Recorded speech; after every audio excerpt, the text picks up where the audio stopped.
Al-Farabi атындағы Қазақ ұлттық университеті филология факультеті elite.kz Алматы.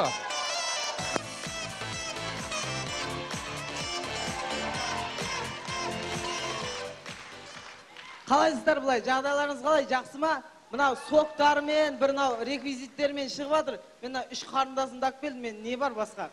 Мынау көнеге зер салсаң, өнегі көп дейді қазақ. Мынау өнегелі бір ғибратты әңгімеден бастасақ қалай болады? Дұрыс. Мынау Әл-Фараби айтқан екен, мынау қылыш барда заманда ешкімге есеп бермедік. Білімге сенген заманда қапы қалып жүрмедік дейді.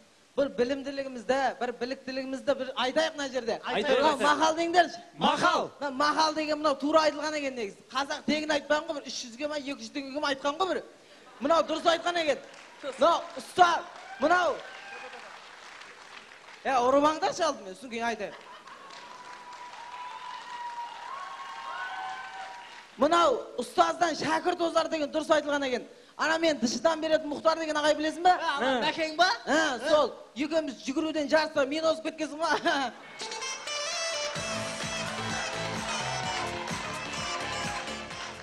Жігіттер, игротеканың жанына пожарный салынып жатыр дейді, естідіңдер ма? Не үшін? Білмеймін, ойыннан от шығады дей ма бір нәрсе дейді, түсінбей алдым өзімді. Одан кейін балалы үй базар дейді, білесіңдер ма? Балабақшаның орнына базар салайын деп жатыр дейме, бірдеңе дейді ғой бізде.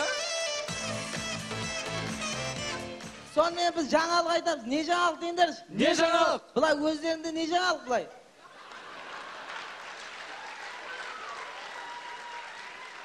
Жаңалық демекші, Нұрсұлтан, сен қызбен жүріп жатыр екенсің ғой? Иә. Енді командамен таныстырмайсың ба? Шамал түрі әдемі болсын, сіз таныстырып. Онда ана қызың құрбыларын айтатын жар, жігітім бой өссін, сосын таныстырам деп. Ой бұрмай,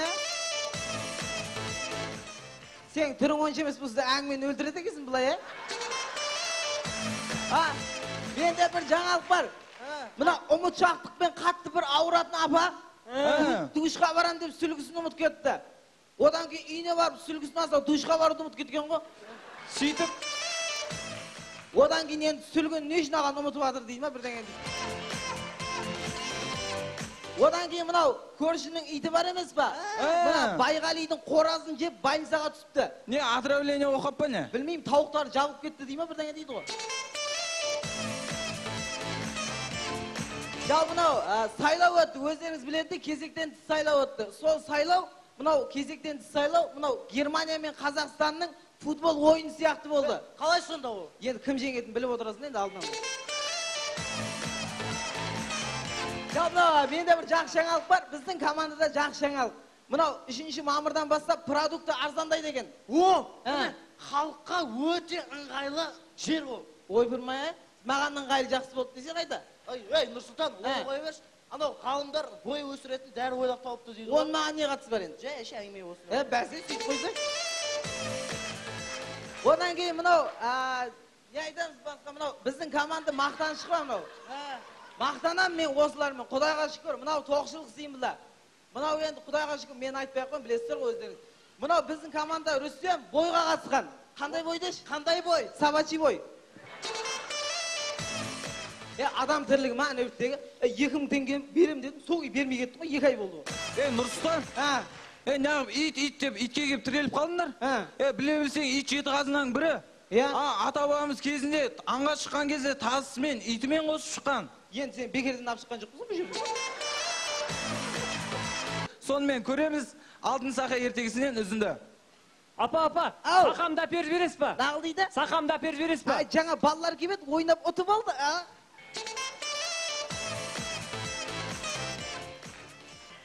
Қазіргі қоғамда кейбір жастар ақша үшін неше түрлі жағдайларға барады. Сонымен өмірдегі сондай жағдайлардың бірі. Көзім көрмей қалды ғой мына жерде.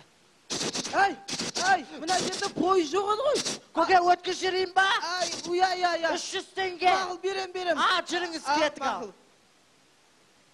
Сонымен дәл осы жағдай келесі күні.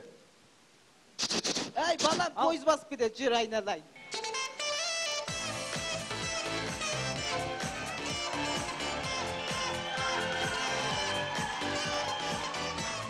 Мынау күлдірі өнер дейді, күлкіге қалу өлім дейді. Сондықтан да мынау бізді тірідей өлдірмей күліп отқандарыңызға рахмет ағайын. Жоқ, мына барлық ақыл кеңес айтып жатыр, біз де бір ақыл кеңес айтайық. Мына болашақта керек болар. Мына үй болған соң ыдыс-аяқ сылдырламай тұрмайды дейді. Сондықтан мына ыдыстарыңызды пластмастан алыңыздар. Сау болыңыздар.